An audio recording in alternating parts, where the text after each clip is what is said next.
looks brilliant, give me more of this. I'm out of control, about to blow, and I've been caught in the undertow. So toxic, but I can't get enough. You bury me, bury me. Yeah, you bury me, bury me.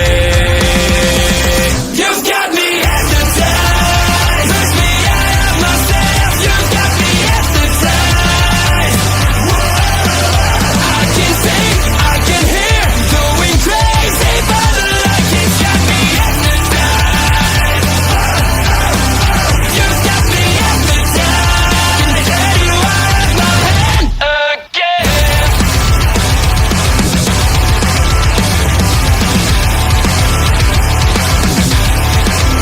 Is it wrong? Is it right? It's like I've won my final war without a fight.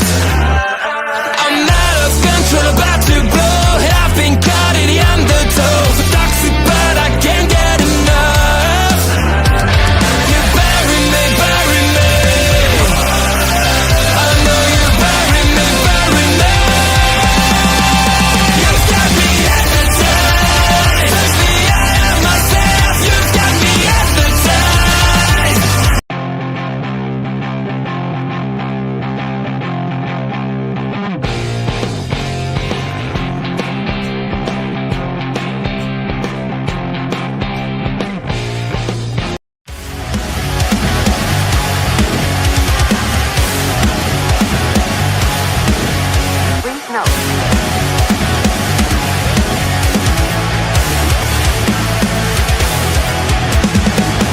Never gonna stop, never gonna change, never gonna do the things you say. Run my own way to get there. Pulls a coin with the I don't seem to care.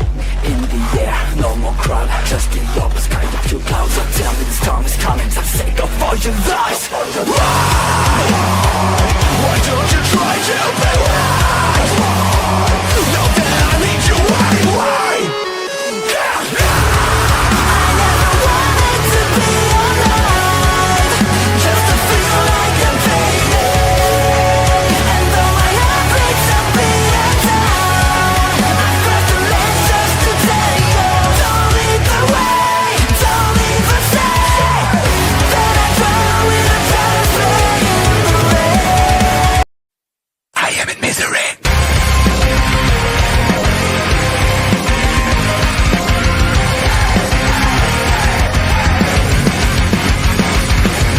Everyone is watching me when I'm coming around.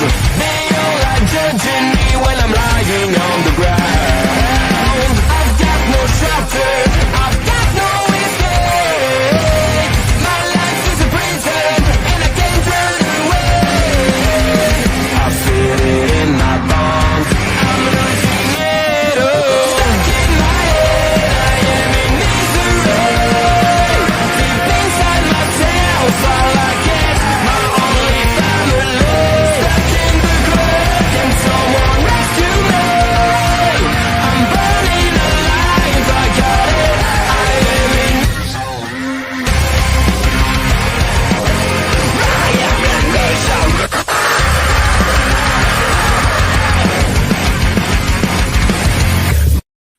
Hello, everyone, and welcome to Taking Over. I am, of course, OLED Ed Fries, joined as always by my tag team partner, the natural Astrid Pizarro. I could go through all of her nicknames, but it would take the whole show. And it's Mania Week. We don't have time for that bullshit. It's Mania Week. Even though Astrid decided to take the biggest week of wrestling off from our local establishment, we're still having her for at least one show this week. But we get her for one show. She was too expensive. We had to go with other people for the rest of the shows. You know how it is. You gotta raise up the rates every year somehow. So, plus inflation. Hollywood Astrid, it is Mania Week. I said no curse words, did I? I don't think I cursed. Well, does bullshit count? I think that might be it. I mean, that's not. I guess. I mean, it has the word shit in it, but I mean, whatevs. Anyways, we're here. We're on the road for, at least for us, to stand and deliver. I'm going to start with my one real negative of the show. I mean, there are multiple negatives, but there's one real negative that I have to get out of the way. When the fuck is this tag team 4-way? Oh, wait, no, they did announce it. It's at the pre-show. Mm-hmm. Seriously, we have a 5-match card, which includes the ladder match. Sorry, it's a 6-match card. The ladder match, the tag match, the 4-way, the 3-way, and the North American Championship. And then why do we have to have Dark State versus the D'Angelos here? They could have waited until next week. Yeah, I was going to say, couldn't we put that on the Tuesday show? Mm-hmm. We open with that. We close with this women's tag match when we have Liv and Raquel come to NXT to defend the titles that they're sure as hell not going to lose to fucking Bayley. Oh, there, Bobby. I cursed that time. I definitely cursed that time. But like this whole show, like they kept doing this. And I'm just like, He's giving don't Shrek. make me pull Deadpool out here, Bobby. Don't make me pull Deadpool out here. I have the clip of the Deadpool thing. But anyways, I kind of wish it's on the main card. Like, you have room for it. At the same time, at least NXT's getting multiple women on the show. So at least we don't... I mean, I understand that this show is fucking PG. I get that. But you gotta open up your adult ears. No, you missed the point. I know. Read that again. I know. The show is fucking PG. I know. I read it. I keep reading it. Because Bobby's fucking with me. I understand this. I have the knowledge. I'm just choosing not to do it. Welcome, Raiders. I'm going to assume that this has got to be... let me hold up the back end. Yes, get the tables. Thank you, Tony, for joining us. I greatly appreciate it. Eric, I'm so glad that you started Daredevil Born Again. Now you can watch the recaps fully. We'll have a new recap of the finale tomorrow. I have not yet seen Daredevil, so please no spoilers for anybody who didn't watch NXT and watch Daredevil. I haven't watched it. It's the next thing I need to do, which is why we need to get through this so I can watch the thing tonight. Oh, me and Millie had some fun conversations about things tonight. I don't know. I kind of wish this tag match was on the main card. Yeah, Shawn Michaels was cooking tonight. I'll be honest. There's a lot of good on this card. Mm-hmm. I was a couple minutes late, so I caught the beginning of the show as the match already in progress. Did anybody get an entrance before I got my VPN and my Netflix to work? Or did it just start with all 4 guys ready to wrestle? I was gonna say I started around the same time you did. I was like 8:02 at that point. Everybody was already in the ring, so I cannot confirm or deny anything. Well, all I have to say is this match was an absolute banger. I mean, it was hard not to be a banger with 2 of these 4 guys in it. Obligatory, even though I don't know if she's here. No, we're not talking about him.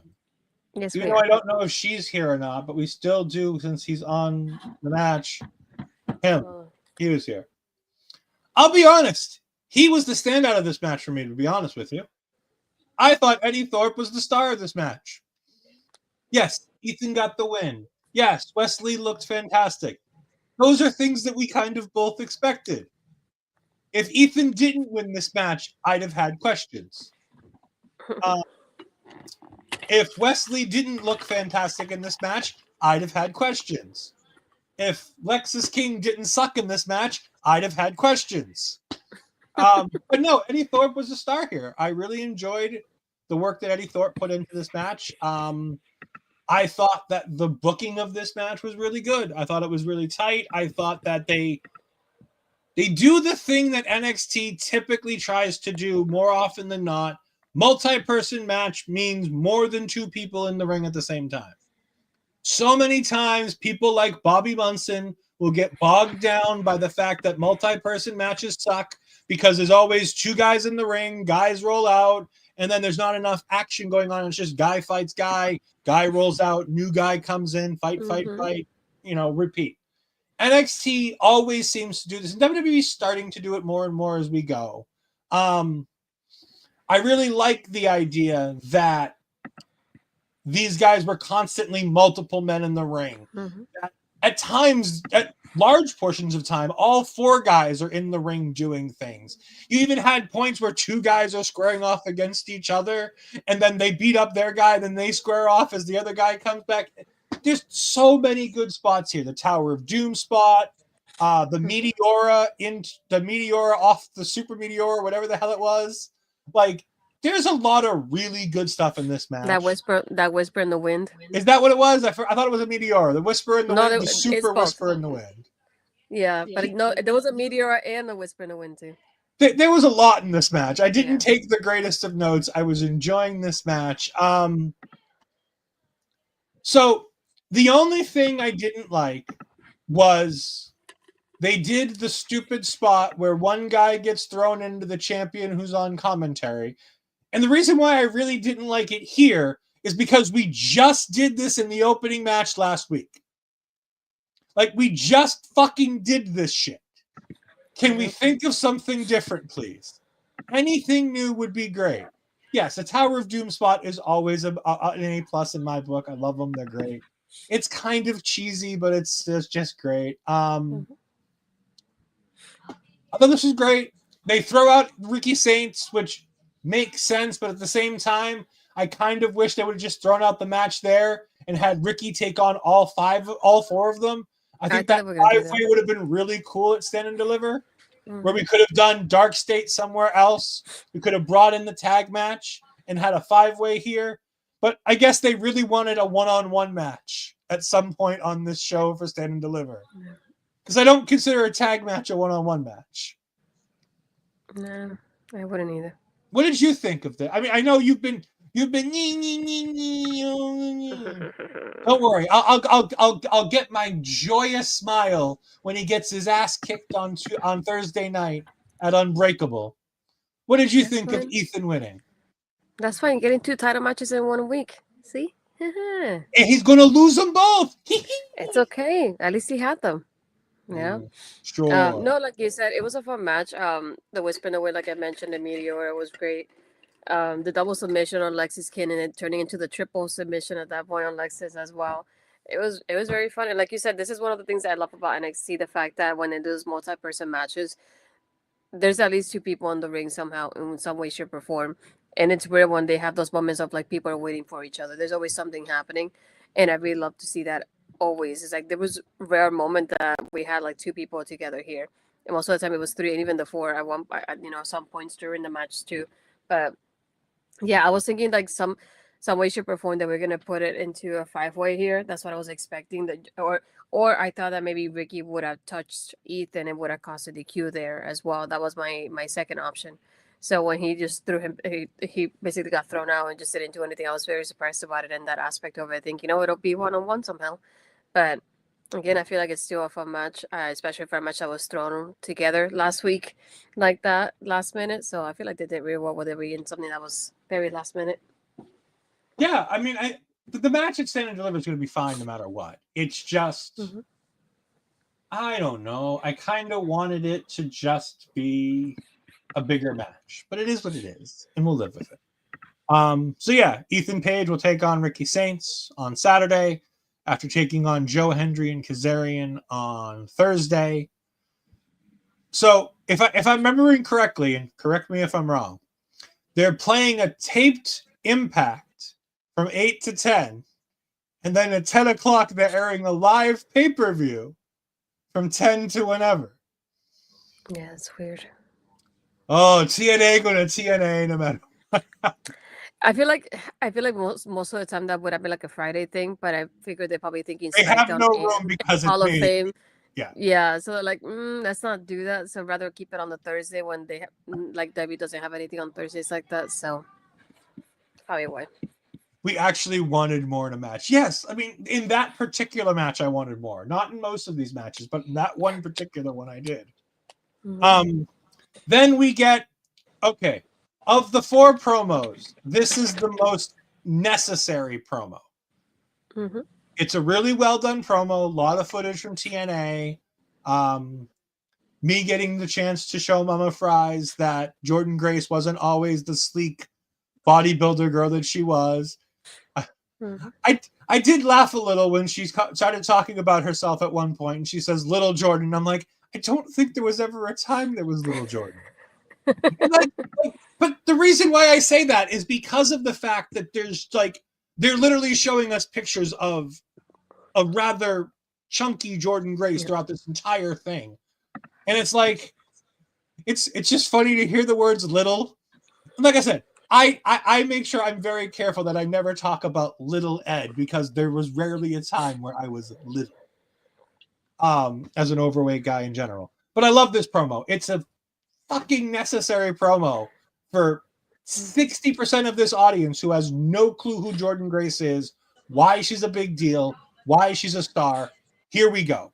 We've told the origin story, as she said it on Twitter, the origin story of the Juggernaut. Fantastic. A+, no notes. 10/10, no notes. Yeah. Speaking of things that are not 10 out of 10 with no notes, we have the first. I mean, yes, Hulk. She's always been the Juggernaut, but well, I mean, to an extent, because even she says in the interview, this was the birth of the Juggernaut, and it was after her indie run, and it was after her time in TNA for a little while. Like she talks about finally getting herself in shape and getting herself to be the woman that she is now, getting on that road to becoming the bodybuilder, becoming a more healthy version of Jordan Grace. And like I said, I loved it. I thought this was a really great promo. Something that wasn't so great was Lola Vice defeated Tatum Paxley to get in the ladder match. Yes, thick mama pump. Lola Vice defeats Tatum Paxley. Great. Just lovely. You know, I was very excited for this ladder match when they announced it. Mostly because I just love a ladder match. And for some reason, it's the stand and deliver go-to for anybody. It's just like, oh, we need to crown a champion at a pay-per-view with multiple people. Ladder match.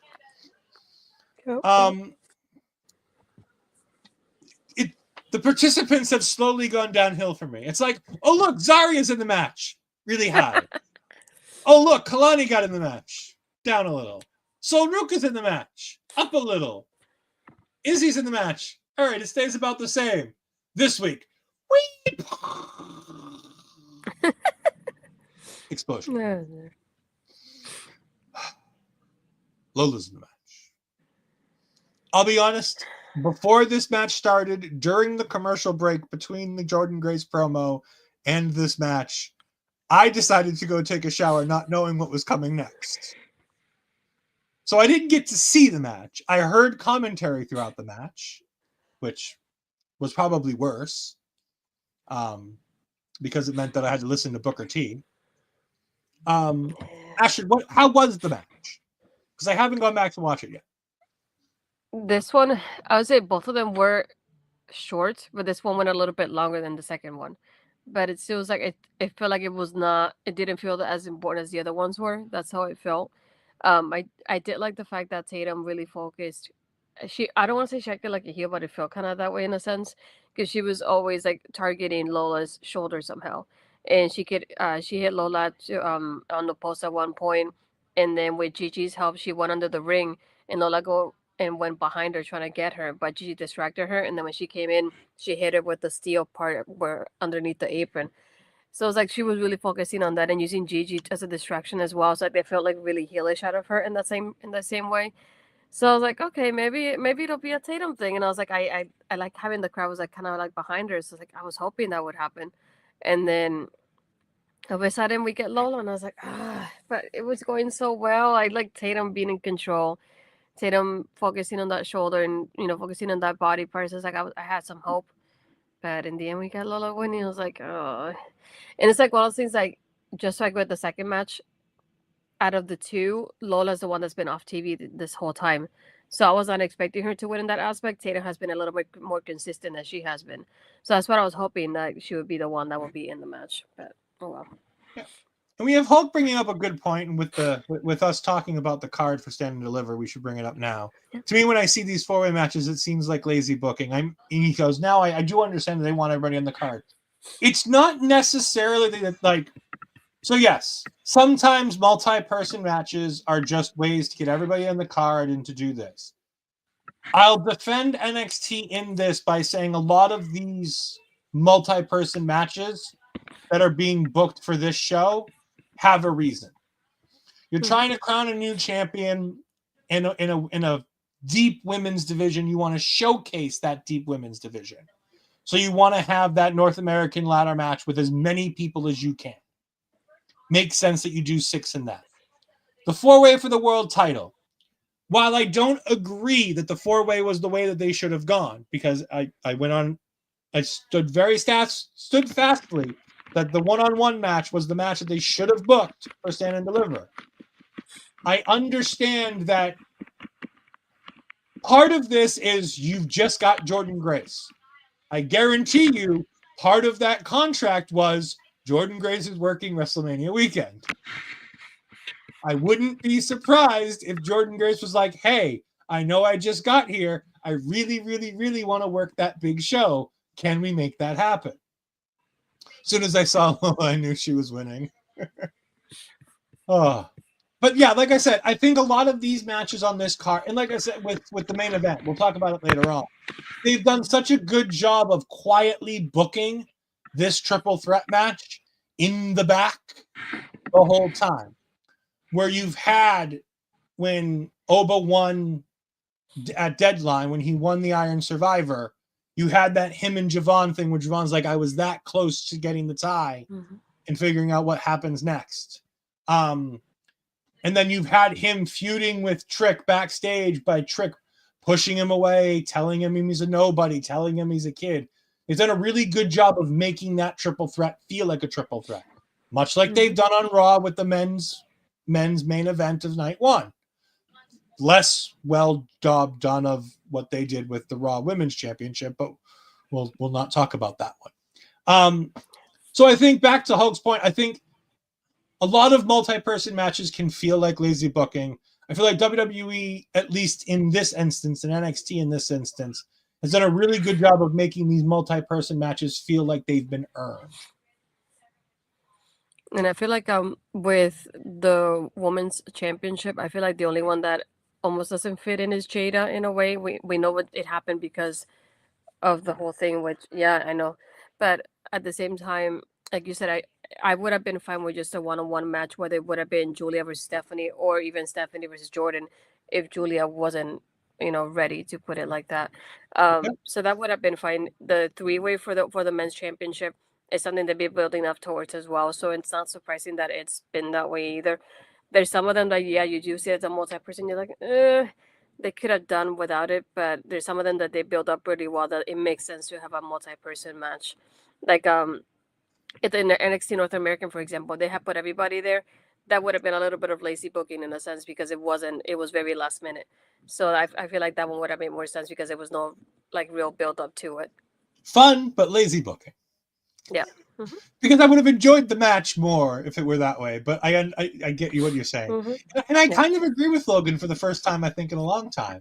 That I think Jada's in this match solely to eat a pin. I really do. I think she's there to eat a pin. I haven't quite come around on who's gonna pin her. I think I know who's gonna pin her. But I haven't quite come around on that yet. So we'll leave that out there. Promo number 2 of the night is a much different version. It's just Julia sitting in front of a camera and talking, and it's fantastic. She does the entire promo in Japanese. Thank God for subtitles. But having said that, I love when they allow Io, Asuka, Kairi, Julia here. I love when they allow them to talk in their native language. Stephanie later on does a lot of her promo in Spanish. It's so much better because they're so much more comfortable talking in their native tongue. It's like if it's going to be a produced segment where we can just throw subtitles on it, just let them get the passion and the emotion through and just subtitle the shit. Just do it, because it makes everything feel so much better. Julia's in here talking about, friendship only goes so far. I waited for Stephanie to just offer me my rematch, which I'm like, the entire world thought you had surgery and you weren't going to be back. Why would we for you a rematch? No. Yes, let them be them. And even Rob popping in. I don't mind the subtitles at all. I get it. Yeah. I love that. Let them loose in the promo. Like I said, and this was, like I said, she came in here. She didn't say a lot of really revolutionary things. I did, however, love the shot at Jada Parker where she's like, I don't really know who you are. And I'm like, ooh. That was uncalled for. That was a touch uncalled for, but also bravo, because I'm so happy. Because if you're going to throw anybody shade and you're going to throw anybody just on the floor in this promo, it's good to just do it to Jada. Just because of the fact that she's the one that doesn't belong. She's the one who's not been a star somewhere doing something. And we'll talk more about Jada because I have thoughts on her promo later. I also love the part where she talked about Jordan Grace. And she's like, I bring her strong style. She's strong. I bring strong style to her. I'm like, great, cool. Again, nothing revolutionary, but it was a good promo. It got over the reason why she is how she's being. Good job. A+. No notes. Yeah, I love the part also when she mentions about Jada. She's like, she likes to dish out punishment, but doesn't want to take it. And I went, ooh, okay, jeez. It was like, let's just bury Jada as far as we can with Julia. Like, it's fine. with the golden shovel. Is it John Cena's or Triple H's golden shovel? Because they've both had one in the past. It felt that way.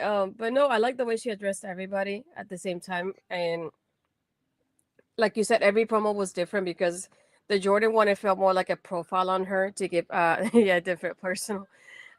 It felt a little more like a profile giving us her background, whereas Julia's addressing everybody. Stephanie was more of her background, and so was Jada's as well. But I like how they all did it differently in their own unique way, but was still addressing the title match at the end either way. So I'm glad that they all had some uniqueness to them somehow.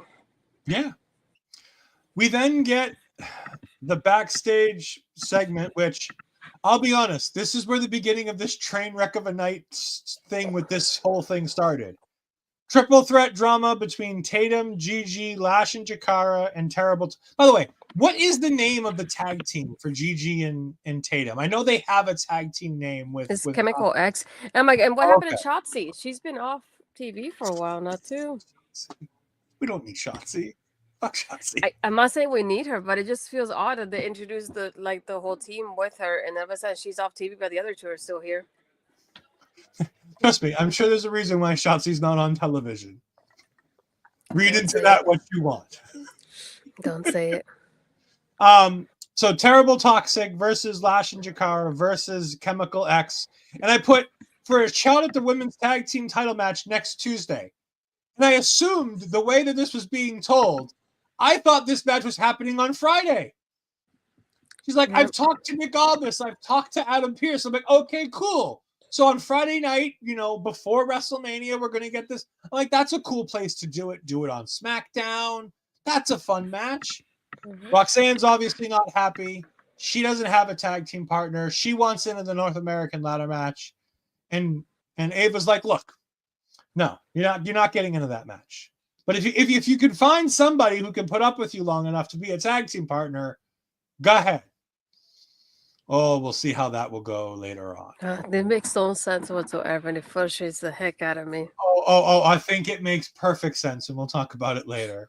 I know, but I just like the fact that I'm like, I know I like the aspect that Roxanne wants to be on the card. But going from being the champion that she was to begging at this point to be on the card, it frustrates the heck out of me. That's why I love it, and it's why I love the tag team partner even more. I just think it's such great booking and storytelling to do it this way. And again, I'll elaborate more when we get to the end of the show. Yeah, this was indeed the most amused I've been with this Ava Mhm. Roxanne thing, because this has been a storyline since what? When Jordan Grace first came, when she was still the TNA Knockouts champion. Isn't Yeah, that when more or it less. started, with the whole "you're out to get me, you want me to lose this championship" thing? Mhm. Oh boy. Then we get to the tag team gauntlet. Remember how I was saying things like A+, no notes, 10 out of 10? 0 out of 10. Lots of notes. Lots of notes. Questions and concerns. Comments and queries. So Hank and Tank start the gauntlet number 1, which told me already that I knew that they were winning, like I said last week when I saw the promo segment where they were getting the tag team title match, gauntlet match, when the Street Profits talked about it. They then pinned TNT in what felt like 30 seconds. Right? I was like, that feels so freaking quick. How? Why, whose coffee did TNT piss or poop in? Like, what did they do to management to piss them off? Especially such a being bigger guys, you don't expect them to lose that quickly. And I felt like I was taking notes, and if I said I look up and they're gone, I'm like, wait, what? What happened? It just didn't make any sense. Mm-mm. So Hank and Tank pick up the win. And I'm like, all right, cool. The next one's, and in my head, I'm thinking, all right, Briggs and Inamura will be next. Nope, we get the culling. Why? Why do we get the culling number 2? They're the other people who should win this match. They should have been team number 5.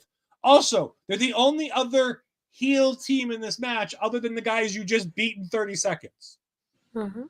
So, in theory, they should be the ones who should be the final boss at the end. No, we're not talking about them tonight. Get out of that. Yeah, I enjoyed the tag gauntlet more than the women's one on SmackDown as a whole. I didn't watch the women's one on SmackDown. I didn't enjoy this one, so if that's the case, oh boy, what would I do with the other one? They pinned the culling. However, the culling looked great. Niko looked fantastic, and that was a really creative way to get to the finish. Tank just changes his body's positioning just a little bit to get Niko, the big guy, off balance. And Brooks is out there thinking his man's got it under control, so he's keeping Hank out, and they get the win there. That was great. It was the wrong timing to do it, but I get what you did, and I like it. Then we bring out the Candy Crew, and I'm like, shit. They're really going to fucking win this shit. Because, again, I was holding out hope that the Candy Crew would be the team that would win then. Because I wanted them to be the ones to beat Naxium for the tag titles. Like 3 months ago when they did this the first time. And Hank and Tank pinned them again. It was the most entertaining portion of the entire match. It went the longest. It felt like the best Hank and Tank have ever looked. It made Tavion Heights look like an absolute star for this portion. But they lose. And then out come Briggs and Inamura.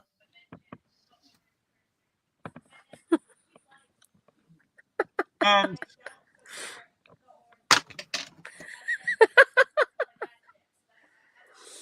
I quit. I don't. What in the blue hell was the end of this match? Because it didn't make Hank and Tank look good. It didn't make Briggs and Inamura look good. It made Briggs and Inamura look stupid.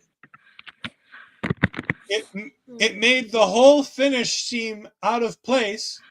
And more importantly, Hank just sort of fell down and waited for Briggs to take the 2 steps to do the roll-up. What on God's green earth was this fucking finish? Like, What was this? I don't know how to describe it. Couldn't we have just saved us all the fucking time and just given them the match? Because that's the story we've been telling for a month and a half, with all of these tag teams giving them advice and they've been losing and losing and losing. Like, the Street Profits should have just said, we're getting you a tag team title match. And the Street Profits. I'm still mad about the Street Profits last week, because if they were so invested in this, why didn't they just fucking give them a shot at their tag team titles as opposed to putting them in a gauntlet? Hell no. Why not? No. The one thing I will get them props for, though. It would have been just as good putting them against Hank and Tank on the Friday Night SmackDown before WrestleMania and not having to have us have to sit through a non-WrestleMania version of the Street Profits versus the Motor City Machine Guns, which should be a fucking WrestleMania match. Yep. So if you're not going to defend those titles at Mania, you should just go ahead and let Hank Tank have the match on Friday night. I'm sorry. I've been talking a lot and ranting. Ash, please give some thoughts. Aside from the last pin with Josh and Inamura, I feel like every other pin / elimination was more creative, though. And I like that about this match, though. The fact that no pin was ever the same or predictable in that aspect of it, especially with the Candy Crew, I feel like that one was the best one, in my opinion. Like, the most creative one of them holding back Myles, but then Tank is pinning Tavion the way he did. I feel like that was the best one out of this whole thing. But I did like that everyone was different, and there was no, like, repeat whatsoever. But at the same time, the one thing I would say, like, them having Hank and Tank start the match and being the ones to finish, almost felt, I say almost with a capital almost, felt like a copy-paste of Bailey and Lyra's match. That's the only thing. It's like them having to go through everybody like that. It just feels such a, like, I don't want to call it lazy booking, but it just felt like Control-C, Control-V, but with different people. It's a trope. I mean, we've been doing this since WrestleMania 30. WrestleMania 30, no, not 30. 35. The booking going into Kofi Mania. Remember when the New Day has to do the gauntlet? And Kofi did the gauntlet? Like, it felt like that. We need to do gauntlets again where the team that starts doesn't win the match every time. Because it seems like every time we do gauntlet, the guy who starts the match wins the match. And not only that, but these two, I would say, like, usually the gauntlets are like something that doesn't happen often, if that makes sense. And this one, it just felt too close to each other. And it doesn't help either, seeing that so close to each other, like days apart from Friday to Tuesday. That's not much of a difference. And I feel like that makes it even worse because you're going to want to compare both of them that same way too. I feel like it's better when you do those gauntlets every now and then. So it's like that way you don't feel like, oh, this gauntlet felt like this gauntlet that happened 2 years ago kind of thing. Versus like now, because they're so close to each other, you're going to want to compare them. And they look very similar too, which doesn't help either.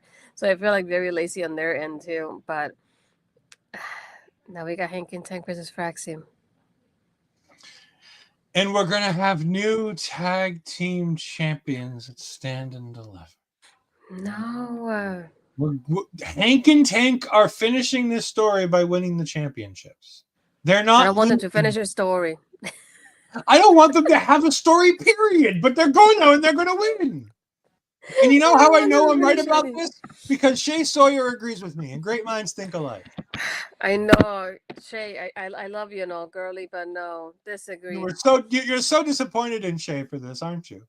Yeah. Me and Shay are going to crash out hard on Saturday when this happens. I'm telling you. Yeah, I will always disagree with Shay on this.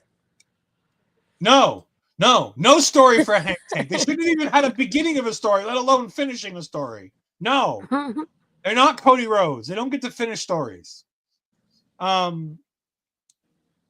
We get an Evolve thing with Stevie and Callie Armstrong, which felt really weird to have it on NXT. Great to see Callie Armstrong on NXT. She's going to be a fixture here within 4 months. She's going to be a fixture on this show, and you're all going to love her if you haven't seen her already. She's an interesting cat. Let me tell you, she's interesting. Going to be a big fatal 4-way match on Evolve tomorrow night. There will be no Evolve review tomorrow night. 1, because I haven't done one in 3 weeks, and 2, because honestly, I have too many shows this week to do. So, yes. We then get to Ava's portion where she teases that she has a surprise for the final contestant in the women's championship thing. If her surprise was Thea Hale, I reject your surprise.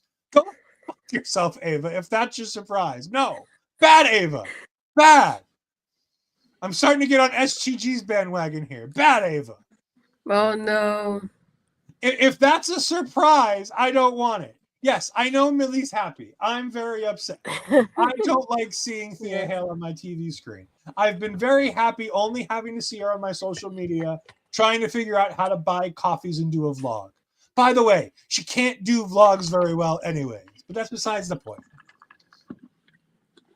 They're entertaining, but they're not entertaining because they're enjoyable. Local coffee shops.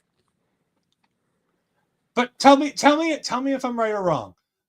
They're not great because they're well done vlogs.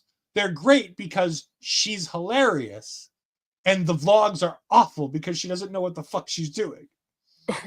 I wonder who's holding the camera though, because at times I'm just like, jeez. We know who's holding the camera. It's Cora Jade's ex-boyfriend. I mean, now we know. I support it being the surprise. I double support this with the reaction from her. Oh, we'll talk more about Thea Hale shortly.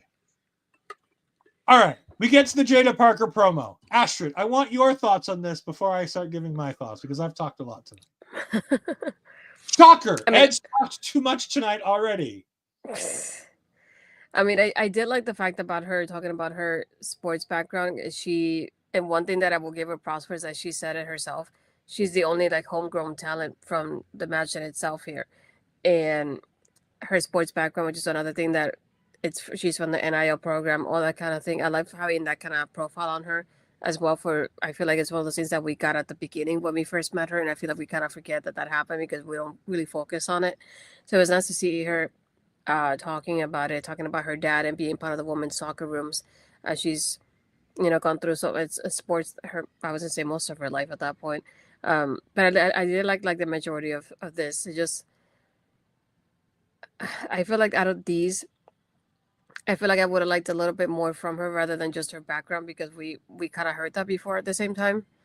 So it's like that's the only like downfall for me at least. I did like having her going through like the house and showing us the like childhood stuff and her trophies and things like that, and her family aspect of it. But yeah, I feel like I would have liked her. I don't even know how to describe it. I talk about more about the match in itself, but I did like it though. Millie says these are also very old school American Idol home visits, but less cheesy. And she means I see that. Yeah. So here's the thing with the Jada promo. I love a lot of this, and I hate almost as much of it as I love. Because every time I'm trying to get the words right for this one because it's interesting. She gave so much of herself in this promo, talking about how she felt so authentic in portions of this promo, talking about her family, talking about her uncle who was her best friend and the confidant and the one she could trust, and how his passing away really affected her. And she cries, and that felt great. It felt authentic. It felt like for the first time ever, we're seeing Jada Parker. We're seeing we're seeing behind the character to the real person, at least the fictional kayfabe person that we're supposed to be seeing. But every time she let us in beyond the kayfabe, I mean, we could have had the banner scrolling, but it's fine. I mean, there was a line in there that made me really interested and wanted to put the banner scrolling. She talked about being in, and she emphasized the word women's locker room. And I'm like, oh, okay, yeah, we're gonna make sure we say that. We're not just gonna say locker rooms and know it's women's locker rooms because you're Jada Parker and that's where you belong. But okay, fine. I was gonna let that go. Every time she opened up and gave us something authentic, she brought back the bitchy character that she portrays just as fast as she opened up. And I hated it. Because the whole thing is that she's trying to open up, to give us something. And she's like, when my uncle died, when my best, he was my best friend. He's the one person I could trust. So when he died, who else could I trust? Well, you find somebody. Like, that's the whole point of a long life. People are going to come and go, and you're going to believe in and trust people. And then eventually you have to set them aside and focus on, building that faith and that trust with another. Also, as a good rule life lesson, Miss Jada Parker, trust more than one person at a time. You don't have to trust just one person. Yes, only one person should know where the bodies are buried, but like levels of trust should be okay with multiple people. Also, where's OTM? I was wondering that too. Like, we did a whole promo with her where OTM's nowhere to be found. Where the fuck did they disappear to? She's taking the pin. This was a nice promo, but it did as much good as it did for her, it did just as much bad. It didn't feel like at the end of the day it really did anything positively for her. Jordynne Grace's promo felt like it taught people who Jordynne Grace is if you didn't know who she was. Julia's promo sold you on this match and why she wants what she wants. This promo kind of felt like it didn't do anything for the match. And at the end of the day, I don't think it really did anything for Jada. So I think it was a good swing, but I think at the end of the day, it was a miss. And I think it's a miss because Jada doesn't understand how to emotionally bring us in without bringing back that shield that she puts around herself, which is her character, which is the brash, arrogant attitude. And that she literally told us in the beginning of the promo that it's an act and it's a shield and it's a way that she has to live because of the things that she's been through. And it just, so much good, so much bad. It felt like it was when, at the end of the day, it was a net negative. And to me, the only way in the promo that she kind of, and I say kind of, right, addressed the match is when she said she's the only homegrown talent in the match. But other than that, I feel like she would have been like, I'm better than Julia because of this. I'm better than Stephanie because of that. I'm better than Jordan because of this. Like, bring something in there to connect all those people back to you somehow. And I feel like she should have done something like that to sell us on this match, and she didn't. Like, I would have liked that connection, like kind of like the way Julia made it, of like addressing everybody somehow. Jada should have done something like that, because if I watched this promo, I would have thought this is just like a profile on her. It's not like her like selling the match to me. If I didn't know about it, that's how I would have taken it out of context, because it barely mentions the match as it is. It's just about her. And I was like, you're not the only one in the match. It would have been nice to just like connect it back to it, be like, I'm the only homegrown talent in here, and if by me winning, like NXT is winning because I was basically like, I'm like a creation of NXT and the PC or something like that. Yeah. And mention how the other girls are not, and it's like, be proud of where you came from. And she doesn't mention anything like that. Dark State fights the D'Angelos. This was a waste of time. This whole fight was a waste of time. It was semi-interesting. 2 versus 4 felt like a bit of a reach here. Yes, I know the D'Angelos had like 50 Jamokes who we don't know who they are. They're just random Jamokes from all the D'Angelo stuff. But at the end of the day, I don't think the 50 Jamokes should have been able to even remotely touch Dark State. Yes, what the actual fuck even was any of that? So this was an entire 10-minute segment, or it felt like 10 minutes, just to do the ending, which is Tony D'Angelo bringing the cops to save Stax and Luca, and to say that at Stand and Deliver, why is this on the fucking pay-per-view? The D'Angelos are going to take on in a 6-man tag Dark State. And then he gives Stax a big hug, and Stax just looks at the camera as the camera pans around, and then hugs Tony. And I go, oh, Stax heel turn incoming. I mean, but if Luca needs any assistance, I will volunteer as tribute. That's the only thing. Somebody's going to be very upset with that decision. And No, by the not way, really. I didn't think Luca was your type, considering he doesn't have long hair, based on another conversation we've had. He does have long hair. Luca? Did you not see him today? I did not. Up Well, I into mean, the I did, shoulders but at I didn't. least. Whatever. She literally went into the car and called Tony D'Angelo. Like when the fight starts, the camera actually pans to the car where she's got the phone in her hand and she's pretending to press buttons to call Tony. Yeah. Oh yeah, she absolutely did.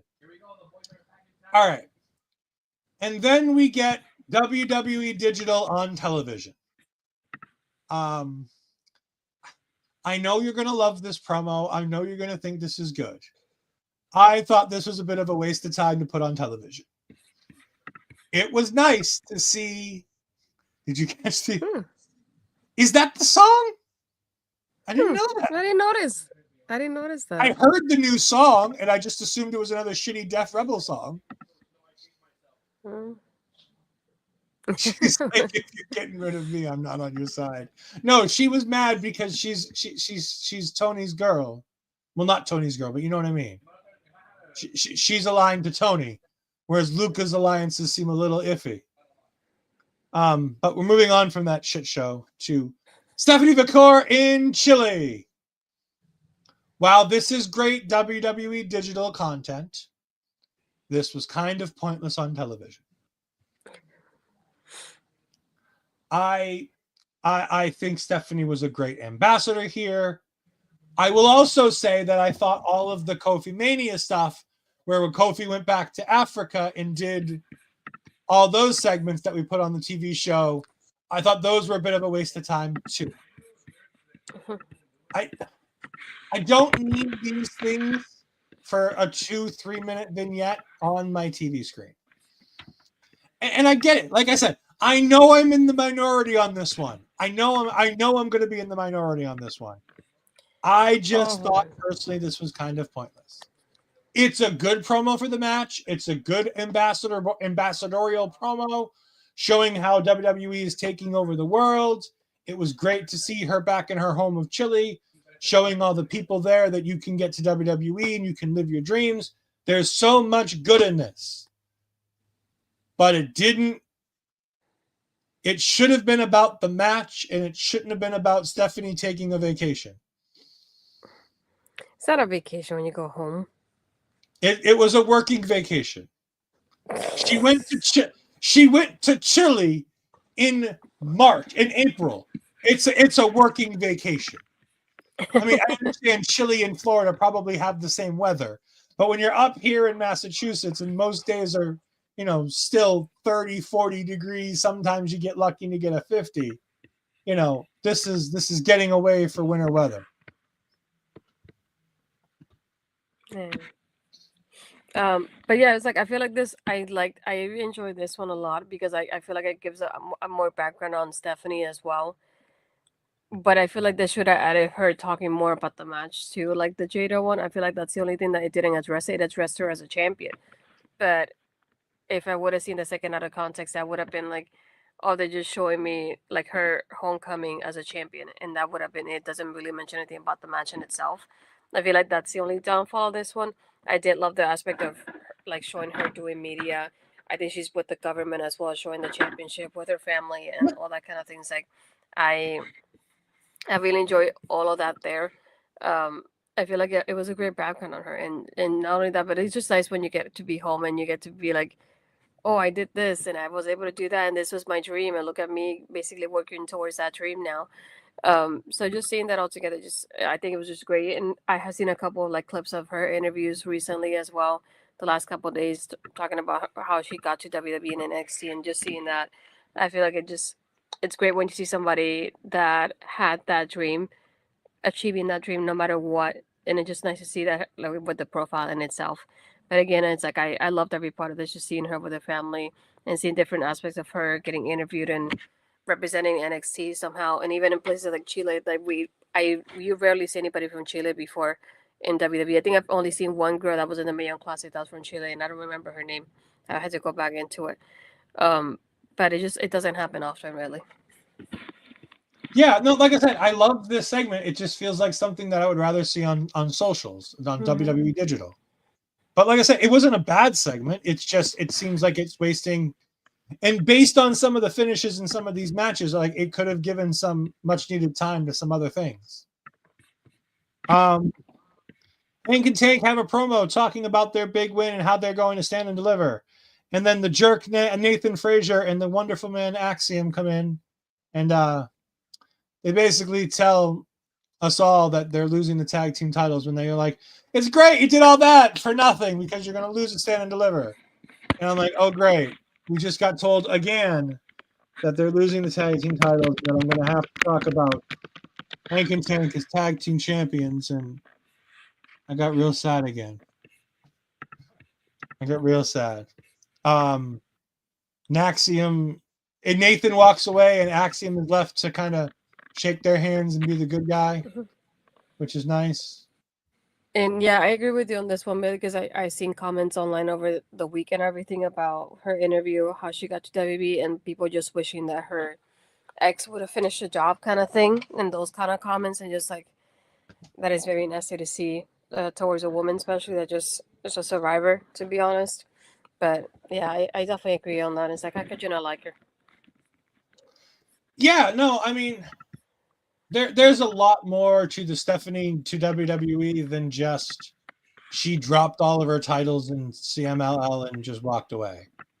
There's a lot more to it. We're not going to discuss it here. But if you want to research it, Stephanie had a hard time for a while, and somebody got out of some place that they probably shouldn't have been released from, and it made Mexico a very unwelcome place for Stephanie, and she got an opportunity at a great time for her and bolted. So, good for her. You do what you do, and you burn the bridges you burn, and you hope at the end of the day that it's not going to come back and haunt you later. You know what I mean?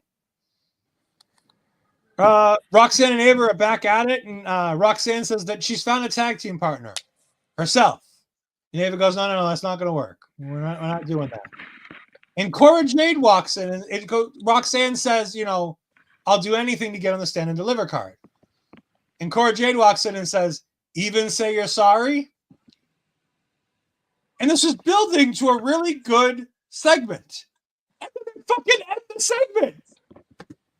I'm like, what the fuck did you do? Why is this segment over? We need more of this. Yeah. The cut there didn't make sense to me either. I'll go back to this real quick from Millie. Yeah.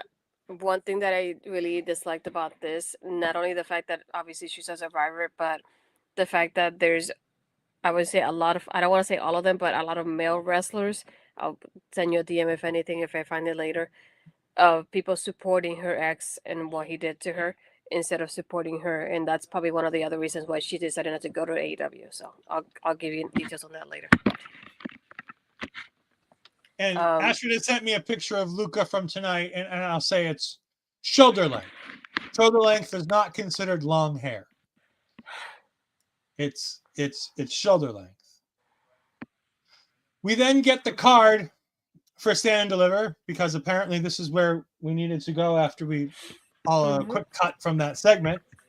Obafemi versus Trick Williams versus Javon Evans in the main event for the NXT Championship, not for the NXT Women's Championship, but in fact for the Men's Championship. See, thank you, Millie. I wouldn't know he doesn't have long hair.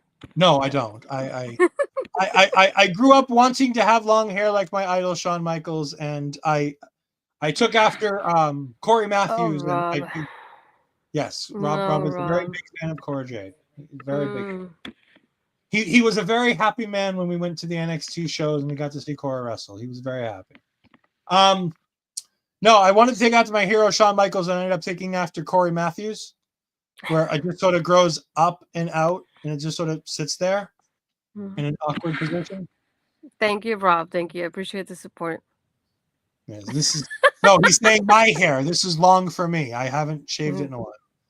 So- Wow, tag on Ed Night. Okay. Stephanie versus Julia versus Jada versus Jordan Grace for the NXT Women's Championship. In fact, for the Women's Championship. Ricky Saints defends against Ethan Page for the NXT Men's North American Championship. Ethan's going to lose. Smile off your face.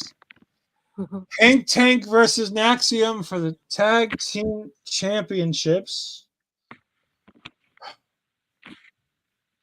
The D'Angelos versus Dark State for some godforsaken reason on a pay-per-view. And on the pre-show, for the first time having a pre-show match in what feels like... Was the last pre-show match the Schism versus Chase U on NXT? I think might have been, yeah. No, it's never Hank Tank's. Bite your tongue. Bite your tongue. And by the way, if you want to watch anything AEW related, go and watch Mike's. He does fantastic watch alongs at Mike the Ref. He's a fantastic friend of the channel. We love and adore Mike and everything he does. Definitely go watch him. Whenever I watch AEW, I watch it via Mike the Ref. Yeah, no, I don't watch the show. I just watch Mike the Ref. And Exactly. That's why I said watch. Yeah, I don't hate pre-show matches. It's only a half an hour pre-show, so it's very interesting that they're doing a pre-show match on a half-hour pre-show, but it is what it is. There's a historic night in Boston tomorrow? No. I am going to a wrestling show this week, but it is certainly not that show. I'll be attending Chaotic Wrestling on Friday night. I'm introducing my significant other to Professional Wrestling Live. So this will be a fun and interesting night. Yes. So yeah, on the pre-show, Roxanne and Cora were confirmed to be a tag team, taking on Lash Legend and Jakara Jackson, taking on Terrible Toxic, taking on Chemical X. Joy. Yeah, I'm glad. I'm glad it's JC and Fallon too, and that really happens. Yeah, well, it's. I have a feeling it's probably not going to be Miss Jasmine Nix for a few days. No. After the weekend, Jasmine Nix happened. That's a valid excuse for not. Yes, that was a valid excuse for not inviting you. I have to see you the weekend after that. I don't need to see you that week too. For those that don't know, when I always talk about me and my friend go to opening weekends for all the Marvel movies, that's the diva, Mr. Von Pelt, that I always go with to all my Marvel movies. So yeah, I think Roxanne, since we're not doing predictions show, because Astrid can't be bothered to give us half an hour to do a prediction show, let's predict now.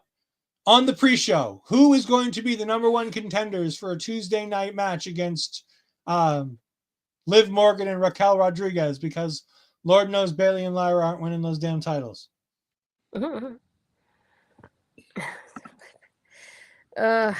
would like Jakara and Lash to win this. It's going to be Roxanne and Cora. I know. I have a feeling it's Roxanne and Cora. Yeah. We have the D'Angelos taking on Dark State. Dark State. Dark State. And then Stacks turns. Oh no, Stacks turns before the end of the match, which is why Dark State wins. I know, but I'm just saying that's happening. But I think it's funny. Dark State will then have 2 wins in 6-person tags where they haven't earned either. Yeah, that's part of it. Yeah. We're sitting second row because unfortunately I was not able to get front row tickets this time. So I have to sit. I have to slum it and sit second row. I'm very unhappy about this, but it is what it is. Hank Tank takes on Naxium. I think Hank Tank wins the NXT Tag Team Championships. I cannot go against my boys, so Fraxium. Even if I'm wrong, I don't care. Ricky Saints defends against Ethan Page. Ricky Saints. I love both of them, but Ricky's winning. Stephanie defends against Julia, Jada, and Jordan Grace. Stephanie. Yeah, I think Stephanie wins this match. And I think we get Julia versus Jada going forward as some other feud. And I think we get a one-on-one feud between Stephanie and Jordan. Okay, and the ladder match. Oh yeah, the NXT ladder match. I think it's Zarya because spoiler alert: Sol Ruka will be winning the Speed Championship, which now means she's insignificant and unnecessary for all of WWE. So I think the only choice left is Zarya. I figured Mike the Ref would say that. We haven't even talked about it yet. What? The match. Yeah, I said I think Zarya wins. No, the Thea one. That's the same match. She's in the North American title ladder match. No, I mean like the Thea Karmen one. We haven't talked about that part yet. Yeah, we haven't got there. I don't care. It hasn't happened. I know. Wait, did the match happen already and I just skipped it? No, No, it it hasn't goes- happened yet. No, it happened after the Roxanne Cora part. Was it before or after the card? I think it's after. It was before the. It was after the no, card. Karmen. Karmen's entrance happened before, then the card, and then Thea. And the card, then yeah, that's all I was gonna say. I'm like, I have it in my notes here. It's next. No, I'm just saying we haven't discussed it yet because I saw that I went back and you're spoiling because we haven't gone to that Oh, part. it's a review show. If you haven't watched the show on your own, pour on you for watching the review show now. You never know. But the other thing I didn't like, and I think if I'm not mistaken, who mentioned it earlier? Somebody did. Let's see if I find it here. I think it was that Hulk? Where is it? Where is it? Oh my god, I can't find it. But it was like that part of like it doesn't make a lot of sense to have somebody like Karmen with an MMA background losing with the armbar like the way she did. It's just like that one hurt me a little bit there. Yeah, we'll get there. Oh, here we go. Eric Douglas. I'm okay with Thea winning. He's my criticism. Karmen, ex-MMA fighter and third-degree black belt tapped to a basic Kimura lock. And The worst Kimura in professional wrestling. I was gonna say not even locked in entirely, but the match again was really short, which I wasn't expecting as well, especially when you have somebody like Karmen. It's not even somebody that's new, and somebody established like Karmen the way she is. At first I thought, okay, she's winning, and then I realized it was Thea, and I was like, okay, now I'm doubting myself here. It could go either way. And then the crowd like chanting for Thea, and I was like, I like the fact that Thea did have that moment there. Not only that, but her being backstage with Mr. Chase as well. There's another part to it. She's backstage. We have Kale and Uriah talking to Mr. Chase. And she goes, you have my blessing basically to continue on Chase U. And the guys are like, oh, you're going to join us? She goes, I can't. I'm going to go for the North American Championship. But Mr. Chase has my blessing to do it. And I did love that part. And it's the first time we actually have her coming out with the Chase U like theme song. That's another like point to that as well, as Tony was mentioning earlier. It's a different theme song, so it's not the usual one from Chase U that we get from her all the time. So that's another thing. It starts with her saying, I'm a grown-ass woman. Yeah. But either way, it's like I feel like that match was too short and it had to have Karmen lose like that. It just that one part, it just hurt me inside a little bit there. So I want to go back to something as we were talking. Oh, hold on. I will not be ranting on the whole Lyra and Chelsea should be defending their own championships at Mania and how Sol winning the Speed Belt totally potentially kills her push on TV. Speaking of the Speed Belt, thank you. I appreciate that. Segue. Astrid, I want to ask you a question. With Sol Ruka winning the championship, there have now been 4 other Speed champions between the men and the women. Can you name any of the 4 other than Candice LeRae, who was the only other women's Speed champion? Wasn't Dragon Lee one of them? Wasn't Dragon Lee one of them? He is the current Speed champion at 150 days on the men's side. Do you know any of the other men's Speed champions? Oh my god, I'm trying to. One of them is no longer with the company anymore, and he gets his bald head slapped on a weekly basis. Oh, Ricochet. Yes, that part I hated the fact that not only did it get spoiled online that she won the title, but then I'm like, does that mean she's getting called up? Is that something that's gonna happen like after Mania now, or what happens there? Nope, it just means that you're now a Speed championship champion, which means your push is finished. Because the first Speed champion was Ricochet. killed this push. We then gave the title to Andrade. Oh, yeah. That did a lot for Andrade's push, didn't it? We've then given the title to Dragon Lee. Dragon Lee's had a push? Question mark? The push I mean, has been set up Dragon Lee as guy to wrestle to set up match for Rey Mysterio. And then we had Candice LeRae, who speed champion, and Zaruka is now. They have T-shirts for them now. That was a surprise. I saw that too. The way that Thea has been showing a short fuse and a lethal lethal. The fuck are you watching? Lethal Kimura. Good God, Mike. I say nice things about you. I talk about how I love to visit your stream when you're doing AEW and gaming content, which, by the way, it's great content. And you talk about a lethal Kimura from the lady who can barely put the Kimura on. No, get this crap off my screen. I love Mike. Mike's great, but no. That just killed me. No, not lethal. Jay Lethal is lethal. That Kimura, not lethal. All right, we get to the main event segment, something that I enjoyed, as opposed to talking about Thea Hale and her shitty Kimura. Trick Williams comes out to start the promo. He says, "You either live long enough to die the hero, you either die the hero or live long enough to become the villain." To which I said, "Oh, Trick's going to come out with the cliches." To which he then says, "Heavy lies the head that wears the crown." And I'm like, shit, I was right. He really is coming with all the fucking cliches. He says something to Javon Evans, and I didn't really give a damn. Oba comes out, and I instantly got more interested in this promo. Oma comes out and talks about how the spotlight has moved on from Trick Williams, and Trick Williams needs to move on, which I agree. I don't want Trick Williams in NXT anymore. He needs to go to the main roster. He says, "But I'll give you the spotlight one last time where you stand next to me and stand and deliver." Javon Evans comes. Trick says it'll take more than a few Black Panther chants to be the man around here. Oh, that was fun. Because they don't know what to do with him, and they don't want to call him up, but they don't want to push him anymore. Yeah, it feels that way with him and Ethan. Like they don't know what else to do with him at this point after they won the titles. Yeah.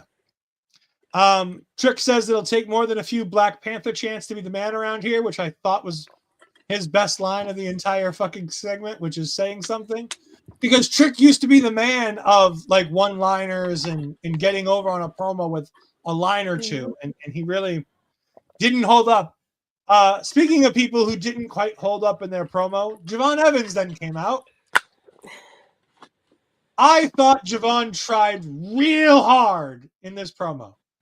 And I thought he did good. I don't think he held his own with the two of these guys, but I thought he did really, really well. Javon comes out and tells Trick to shut his ass up. Trick, he then, as he's getting in the ring, he dismisses Trick Williams so that he can talk to Oba Femi. He talks about Oba being the greatest, about Oba being the man. He says, not if, but when we talk about Oba Femi main eventing WrestleMania. From your lips to God's ears, please and thank you. Javon says that he wasn't supposed to be in WWE. He was never supposed to get here. He was never supposed to make it. But he did, and he's here, and he's going to win the championship. And Oma says, you know, this title, it means a lot. You got to really be able to hold this. You can't handle this. And then he yells into the greatest, "You are just a child." And it made me laugh so much, and I don't know why. Because Oba Femi's not that much older. It doesn't feel like Oba's that much older than Javon Evans. Like, Javon's 20. But it feels like Oba Femi's, what, 23? 24 at most? Like, I don't think he's that much older. The three of them start brawling. Javon Evans gets thrown out of the ring first. Then the other two brawl. And then Javon tries to get back in. They throw him out again. And then Javon does a springboard cutter, taking out both Oba and Trick. And he ends the show holding up the championship, which spells doom for him at Sacrifice, almost as much as Steiner Math. At Sacrifice. Well, it's the only time anybody says that spells doom for you, so it's always the go-to line. So Oba's 26, so yeah, not that far away. Okay, not that much older. He's older than I thought he was, but not. Yeah. He's not significantly older. Like he's not AJ Styles talking about everything. You call him a child. Trick is the one that's oldest. He's 30. I was gonna say Trick seems like he'd be older, but that's because he played in the NFL and had to do all that. But one thing I told the other part that happened here though that I told it to you, but I figured I'll also mention it on here too, is like this part, especially the one from Oba though, more than Trick, about the way he dismisses Javon because of his age, is something that's definitely gonna come up sometime later. I'm just waiting for that moment when it does happen. Because I like the fact that he mentioned to him, he's like, oh, you're the future and I'm the present. And he's like, but the future's not even like here yet. So it's like, I'm like the one here at the moment for who knows how long because the future's not even here yet. And it's like, I feel I'm like in my mind, I'm thinking that's going to come up later. That's for sure. And he becomes like, he shows up as the leader of the group. And once I saw Javon like dropping them both and raising the championship, I went, you're definitely not winning that. Got it. It might be a bait and switch. Normally, wrestling rules dictate that if you hold the championship up like that, you don't win the match. Mm-hmm. However, I still think he makes the most sense to win the match. I still think he makes the most sense to be the leader of Dark State. And I still think Dark State plays a role in the end of this match. Yep. But yeah, that was NXT. It was a relatively good show for the most part, besides a couple of glaring rants that Ed had to have. But Astrid, tell the good people where we can find you for. Oh, we can't find you here for WrestleMania week. Well, actually, we can find you, just not here at our local establishment for WrestleMania week. Damn, he went with that one. Okay. I came with the heat. Where Yeah, can we find you for anything WrestleMania related? Let me double check that it's actually live the way I'm thinking it is. It is Before I even say anything. 5:32 Thursday. I know. Okay, so yeah, 5:30, but it is live. That's what I thought. Yeah, no, about to go for early. 5:30 p.m. Eastern time. I'll be with Jose and Shirley on the Body Slam channel, and that is on Thursday for predictions for WrestleMania. And then you'll find me again here for the Stand and Deliver post show. Blair unfortunately cannot join us, but thankfully we have Jose with us for the Stand and Deliver post show. So it'll be a lot of fun for that. And she's There doing. you go. I knew there was one from the Million Classic I had seen. Thank you, Millie. Yeah, she'll at least be joining me for the post show because she's doing all of her necessary taking over requirements, but she's bailing on us for anything other than that. There's You can really find any her at all NXT these show I wonderful- can do it.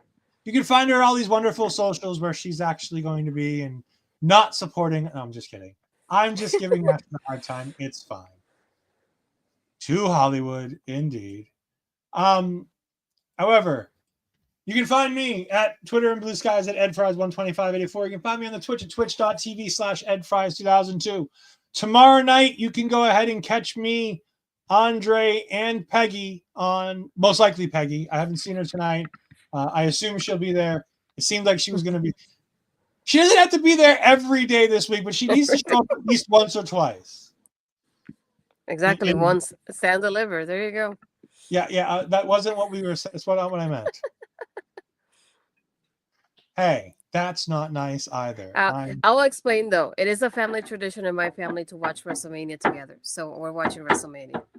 I'm gonna watch WrestleMania with my family too, and then I'm gonna come back here on Saturday night and host a post show with the great Megan Abrams. Yeah, we got great guests coming up this week though. Isn't that amazing? Yeah, we're gonna have a great guest. Megan Abrams and I will be reviewing night 1 of WrestleMania. I'll be here reviewing with you, Jose. Stand and Deliver on Saturday. Saturday's a big busy day for me. Friday night I'm at Chaotic. Tuesday, let's say, isn't it supposed to be If you know about this joke, just wait for tomorrow. I shit you not, there's something fantastic coming. Dang, that's what you get. Look, I missed 2 shows because of surgeries. That's it. I show up. When I have shows, I typically always show up. Also, for those that don't know, I won a contest with Wallet Media for their Royal Rumble predictions, which got me the ability to do a retro review. So I went ahead and did a retro review of WrestleMania 12. For those of you that don't know what WrestleMania 12 is, that is the Hollywood backlot brawl between Goldust and Roddy Piper. That is the Iron Man match between Shawn Michaels and Bret Hart. It is the night that the boyhood dream comes true. It was a lot of fun. Rylan and Vince were fantastic to work with. I have posted a link to the Spotify link because that is the easiest place that I found to watch it. But you can find them wherever. Why Not 10 that had Double Dose of Bret Hart? They have already reviewed WrestleMania 10, I believe. Because that would have probably been my... At least... 2.5 hours. It was only we even mentioned this during the broadcast. It's a 2 hour and 40-some-odd minute WrestleMania. It had an Iron Man match that went an hour and 3 minutes. And it still was only a 2.5, less than 3 hour show. So it's fine. It's less than a Monday Night Raw. It's way less than an AEW pay-per-view. No, it's fine. You can do it. Poor Mike. Poor Mike was up to 12:45 the other week with Dynasty. And I watched till almost the very end until I had to tap out midway, right towards the end of that main event with Moxley. Mike wanted another hour. He was indeed a trooper for that. He had a great show.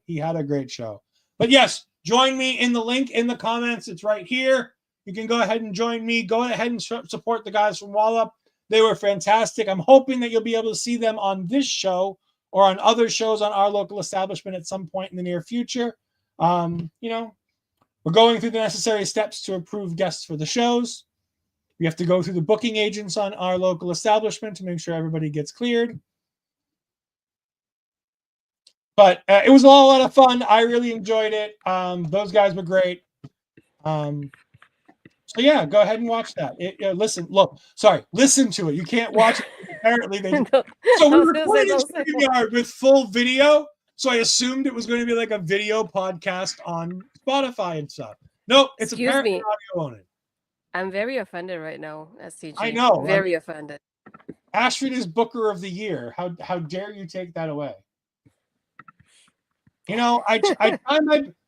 I get the rare opportunities to do things outside of taking over and outside of working with this wonderful lady, I take my opportunities to promote that content heavily because I don't get many opportunities to do things with this wonderful lady. So it's nice to do it. But yeah, go ahead and check that out. It was great. And again, we'll be here all week for WrestleMania week. If you missed it in the beginning of the show, as I raid out to JT Dunn on Twitch, I'm going to go ahead and play the calendar so you can see all the stuff we had got coming up. The only thing I'll make a note of is to say that for all the fans of the Mother Tucking Post show, please note that it'll be on Monday night this week, probably after Raw, I would imagine, with Auntie's schedule. Probably after Raw, they're going to be doing it on Monday night. So there will be no Mother Tucking Post show on Saturday with all the WrestleMania stuff. They've given way so that we can have WrestleMania Day for ourselves. Thank you to them. We greatly appreciate it. Plus, it works out better for them anyway, so that's also a bonus too. But definitely check that show out and all the other shows. For myself, for Ash Bizarro, we have been taking over. And now, goodbye.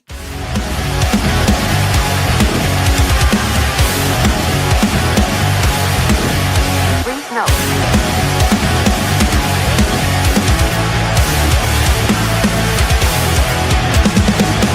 Never gonna stop, never gonna change, never gonna do the things you say. I run my own way to get there. Pulls a coin in the eye, seem to care. In the air, no more crowd, just the opposite kind of two clouds. So tell me this time is coming for the sake of all your lies. Why don't you try to